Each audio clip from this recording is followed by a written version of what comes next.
Hi, third grade. Welcome back. So right now we're working on our architecture buildings. Remember, architecture is anything that we live or work in, and architects all over the world design crazy and cool buildings that we can use. We studied the Burj Khalifa, which is known for being the tallest building in the entire world, at least right now. And what we've been working on is making the skeleton of our building using popsicle sticks. Remember that the skeleton is the part of the building that we can't always see, but you can see it when a building is under construction. We used a certain process to create our building, which was a horizontal vertical pattern using popsicle sticks to make our building as tall as we wanted. We also studied the legendary Zaha Hadid, a female architect from the Middle East, whose crazy buildings make us truly think about what it means to be an architect. Architecture is not always what we expect and is meant to push the boundaries of art. Last time we added the roof to our building, and today we're finally going to create the outside of our building. Before we begin, let's play a little bit of Guess That Building. So what I want you to do is take a look at this building. It's pretty cool. This one might be pretty easy. I want you to think about what it might be for. What do you think people do here? And where do you think it is? So we're going to take 10 seconds just to look at it. 1, 2, 3, 4, 5, 6, 7, 8, 9, 10. Go ahead and talk to a friend. What do you think this building is for? So this building was actually designed by students in China, and they wanted to create a place where people could use their music and listen to music and go see different bands, but basically a music place so people can go and have fun. And the cool thing about this building is that you can really tell what it's used for without even walking inside it. I see a giant, maybe violin, or maybe it's a cello, and then also the rest of the building is a piano. Now, this isn't a giant instrument, it's just meant to look like an instrument, but I think it's pretty cool how they let us know what this building's used for without either a sign or having to walk in it. Alright, so today we are taking our skeleton and we are going to be creating a layer around it to create our walls. It's called paper mache. So we're going to be using plain old newspaper, and then we're also going to be using a new type of glue that you may or may not have used before. This has a black piece of tape on the outside, that way you can tell it's different from the one in the bin. Please don't get them confused. This is 50% water and 50% Elmer's glue. So it's mixed all together for you. But what this is gonna do is it's gonna create a layer of this newspaper to surround it so that we can paint these in a couple days. Before we get started, please double check that you picked up your skeleton, your messy mat, and then also at least one sticky note. Give me a thumbs up if you have those 3 items. Very good. What you're gonna do, and you should have at least one Sharpie nearby, you might have to share with a neighbor. You're going to write your name on the sticky note. This is gonna be our name for paper mache.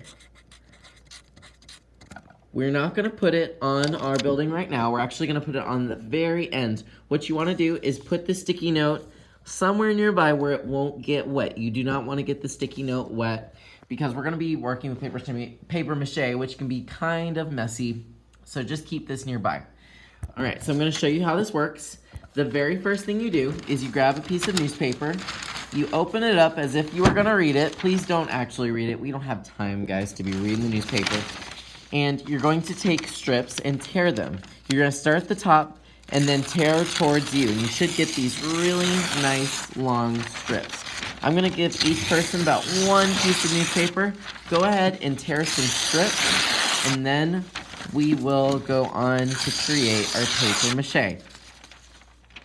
Okay, so I have a few strips. Then I'm going to pass out this glue. I'm not gonna pass it out just yet because I want you to watch.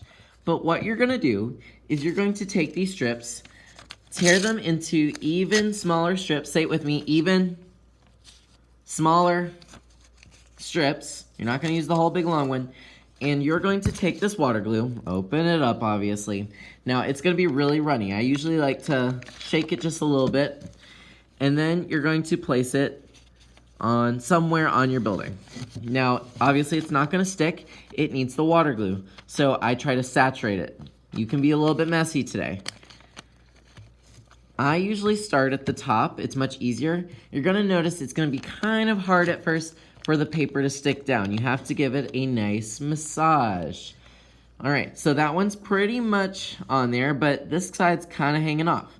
That's normal. The only way to make it totally stick down is to do crisscross motion. So since this one went up and down, I need to do one that's going left and right. And now I'm gonna glue it down, and slowly it's gonna start coming together. You're gonna be kind of frustrated at first, and that's okay. So I'm gonna put a little bit of glue here, saturate it. You want these wet pieces. It's okay to be messy today. And now I'm doing one that's horizontal rather than vertical. And now you can see that it's kind of sticking down. So I'm gonna continue this process, crisscross motions. That's the most important thing, is that your pattern of putting on the paper is crisscross. Otherwise it won't stick. The reason that this is all sticking together is because when we tear the paper, it's creating tiny fibers inside the material, and then when we add the glue, those fibers start sticking together, and that's what's gonna give us the effect of having walls, and that way we can paint on this at some point. So I'm gonna do this real fast for you. I'm gonna do it on fast mode, but just understand that I'm taking these pieces, making them smaller, and then also really saturating them, getting them down, and then also doing horizontal, vertical, crisscross motions to make sure it works. This might get a little bit messy. I just want you to try your best. This will take a couple days for us to do. Okay, so here I go in fast mode. I know it's really fast, but I want you to notice that I'm going in crisscross motions. This might be hard at first. It's gonna be a little bit frustrating. But if you think about it, the harder things are always the most fun. If we just did coloring sheets all day in art, I'm sure it would get boring pretty fast. Okay, so when you are done, your hands are gonna be kind of messy. Please don't ask to use the restroom to wash your hands because they're just gonna get messy again. What you're gonna do when you're all done, when we have a 5-minute warning, I will give you all a 5-minute warning until class is over. You're going to take your glue, please close it. We'll have a bin on the middle table for these to go in. This is where your sticky note comes in. You're gonna take your sticky note, put it right on top, give it some smoothness. This will be able to tell me who it belongs to. That way we don't have to write our name on it. That way for next time, I'll know exactly who this belongs to. I don't even have to look around it. You'll know. You may not finish today. That's okay. We'll have one more day to work on this.